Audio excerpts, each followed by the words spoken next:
Welcome back to America Decides. India and Pakistan and their troops are swapping intense artillery fire in the disputed region of Kashmir. Vice President J.D. Vance says the U.S. should not get involved.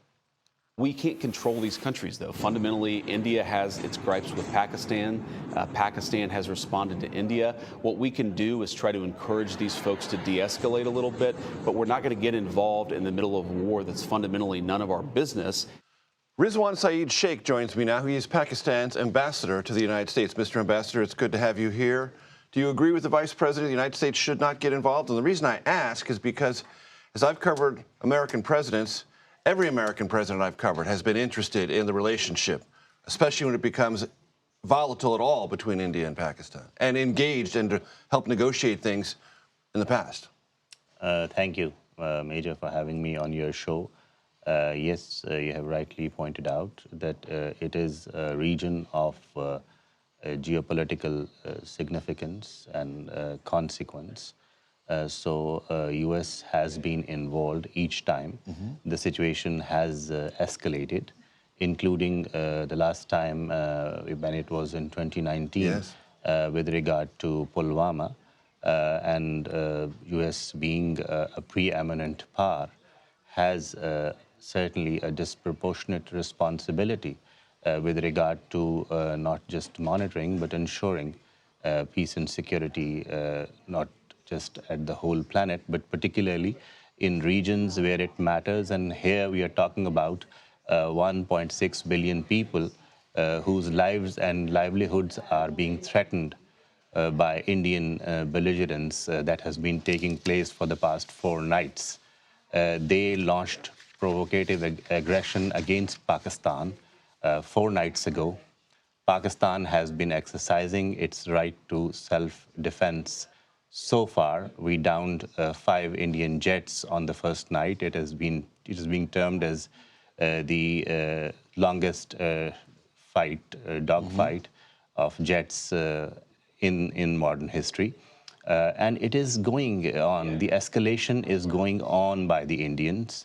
Pakistan has been warning against it. They are doing it on such a flimsy ground of some imaginary terrorist infrastructure that is operating out of Pakistan.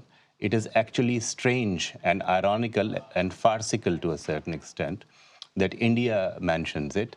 It has been playing victimhood for so long. But only last year, the world was talking about extra-territorial assassinations that India had conducted, not only in Canada, but here the attempt was foiled in case of United States. There have been other instances in Australia, UK, etc. So it is a country which has this kind of record. You name Samjhauta Express incident, you name Kulbhushan Yadav is the living symbol of Indian terrorist activities. He is a senior Indian Navy officer that Pakistan has in custody as we speak. So how come such a country can point fingers at others? I mean, this is very, very strange. On that question of pointing fingers, Mr. Ambassador, my colleague Chanel Call spoke with the Indian ambassador on this program yesterday, and I said after that appearance that we would have you on the show to respond, which is what we're going to do. I want you to take a listen and give me your response. Everybody seems to have a frame of reference in which escalation is a predominant aspect. People keep saying that Pakistan is denying that they ever were behind these. Look, Pakistan has a long history of supporting terrorism. Your response, Mr. Ambassador. Pakistan has the longest history of being a victim of terrorism. We have lost 90,000 lives. We were at the front line of global combat against terrorism. That is something which is very well known. I mean, even today, our cities are unsafe. Only last year, we had 1,000+ incidents of terrorism, from terrorists operating from Afghan soil with Indian abetment. When the Indian But did we launch an attack on India under those circumstances? When the Indian government refers to April 22nd and says that was a provocative and escalatory act, which they blame on terrorists within Pakistan, and by extension, the Pakistani government, your response is? Excuse me. But the fact of the matter is that in any such situation, particularly in a region of geopolitical significance like South Asia, where 1.6 billion lives are at stake. You need more responsible attitude than that. I mean, it's your word against mine situation. Can we do just launch attacks? Can we go and be an aggressor in this situation? I mean, did Pakistan launch an attack on India in case of the Samjhauta Express in 2007? Did Pakistan even launch an attack on India when the Indian Prime Minister himself was in Dhaka in March 2021, chest thumping that we played a role in dismemberment of Pakistan? Is this the kind of rules of engagement that we are setting? Is there any prospect, Mr. Ambassador, of de-escalating where things currently stand? Well, Pakistan wants to de-escalate. But the fact of the matter is that escalation has been going on for too long. So how far can we, only exercise self-defense? There have been civilian lives lost over 30, injuries over 70. Pakistan still reserves the right to respond for loss of civilian lives in terms of the Article 51 of the UN Charter.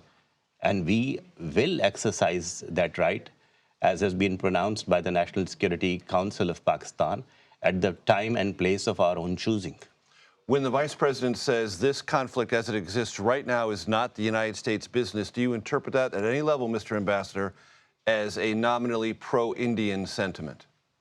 No, I think it's a statement's part which is being selectively quoted. I mean, I have seen the whole statement. It is not restricting itself to saying that we cannot simply play a role. The US President himself has indicated personal availability.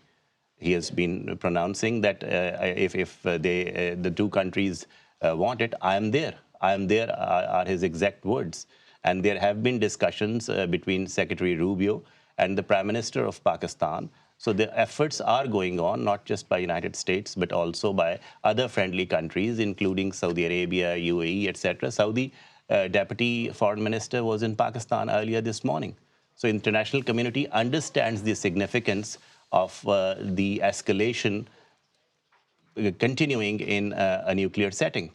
And it should be avoided at all costs, because the implications are grave, not just for the region, but the politics as well as economy of the planet as a whole. Indeed. Rizwan Saeed Sheikh, the Pakistani ambassador to the United States. Mr. Ambassador, thank you very much. I appreciate it. Thank you.